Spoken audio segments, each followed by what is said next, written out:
Hello students. आज की इस वीडियो में हम आपके लिए बताएंगे कि प्रकाश का अपवर्तन कैसे होता है और ये बहुत ही महत्वपूर्ण इम्पोर्टेंट टॉपिक है आपके यूपी बोर्ड एग्जाम के लिए। तो इस वीडियो को आप लोग लास्ट तक जरूर देखिएगा। आप लोगों को कुछ ना कुछ सीखने को जरूर मिलेगा, क्योंकि आपके यूपी बोर्ड के एग्ज़ाम जल्द ही होने वाले हैं। तो आप वीडियो को लास्ट तक जरूर देखिएगा। आप लोगों को हो सकता है इस टॉपिक से कुछ ना कुछ अंक आपको अर्जित हो जाएं। चलिए वीडियो स्टार्ट करते हैं। So let's. सबसे पहले दिया है हमारा प्रकाश का अपवर्तन। तो प्रकाश का अपवर्तन क्या होता है? तो देखिए, जब प्रकाश की किरणें एक माध्यम से किसी दूसरे माध्यम में प्रवेश करती हैं, तब प्रकाश अपने मार्ग से विचलित होकर गमन करता है। प्रकाश का अपवर्तन कहलाता है। तो देखिए, मान लीजिए ये माध्यम है आपका वायु और ये माध्यम है आपका जल। तो देखिए, इस प्रकार से यहाँ आपतित हुई किरण, ये नीचे लिखा है सप्त समतल दर्पण रखा हुआ है।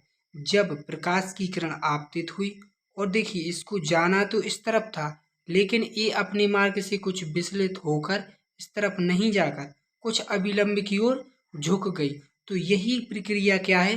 प्रकाश का अपवर्तन कहलाती है। तो देखिए, इसका सिंपल सा कहने का अर्थ ये है कि जब प्रकाश किसी भी एक माध्यम से, चाहे वो जल का माध्यम पानी या पानी से देखिए वायु में जाए या वायु से कांच में जाए, तो जब माध्यम दोनों अलग अलग होंगे तो वह अपने मार्ग से कुछ विचलित होकर और सीधे गमन करेगा। तो इसी क्रिया को हम क्या कहते हैं? प्रकाश का अपवर्तन कहते हैं।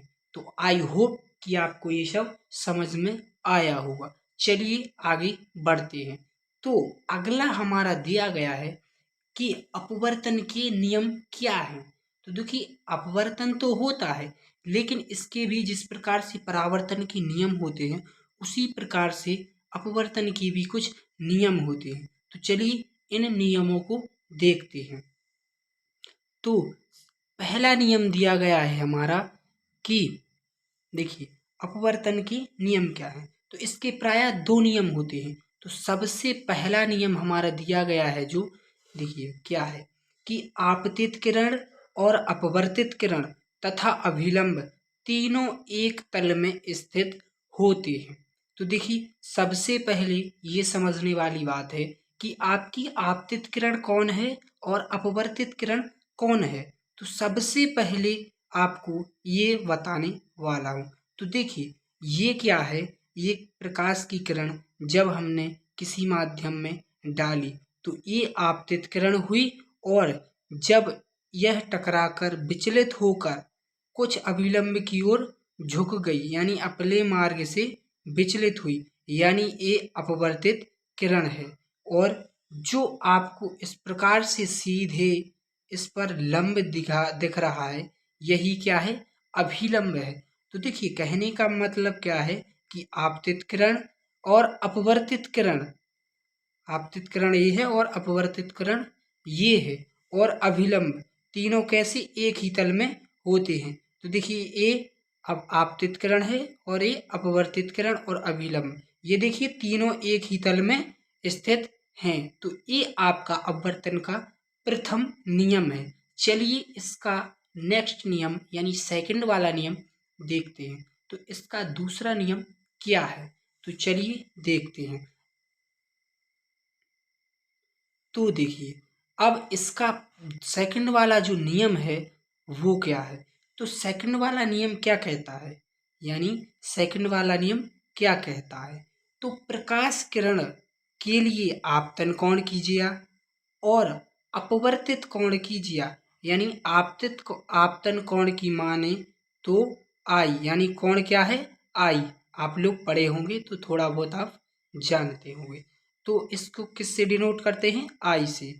अब इसके बाद क्या दिया गया है कि अपवर्तित कोण कीजिए का अनुपात एक नियतांक होता है। तो देखिए, अब सबसे पहले आपको देखिए साइन आई, यानी ये आई क्या है? आपतन कोण है, और साइन आर क्या है? अपवर्तित कोण। यानी अपवर्तित कोण कीजिए और आपतन कोण कीजिए। एक क्या होता है, नियतांक, जिसे n से डिनोट करते हैं। ये क्या है, नियतांक। तो ये आपका सेकंड वाला नियम हो गया। आई होप कि आप लोगों को समझ में आया होगा। चलिए इसके बाद नेक्स्ट टॉपिक देखते हैं।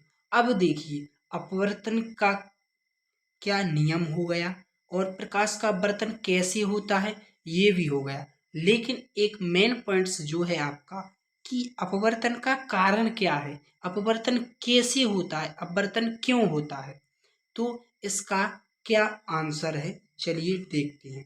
तो देखिए, अपवर्तन का कारण क्या है, यानी अपवर्तन का जो है कारण क्या है, तो इसका आंसर दिया गया है कि भिन्न भिन्न माध्यमों में प्रकाश की चाल कैसी होती है, अलग अलग होती है। अब देखिए, अपवर्तन कब होता है, जब किसी एक माध्यम से प्रकाश दूसरे माध्यम में प्रवेश करता है, तभी क्या होता है, अपवर्तन।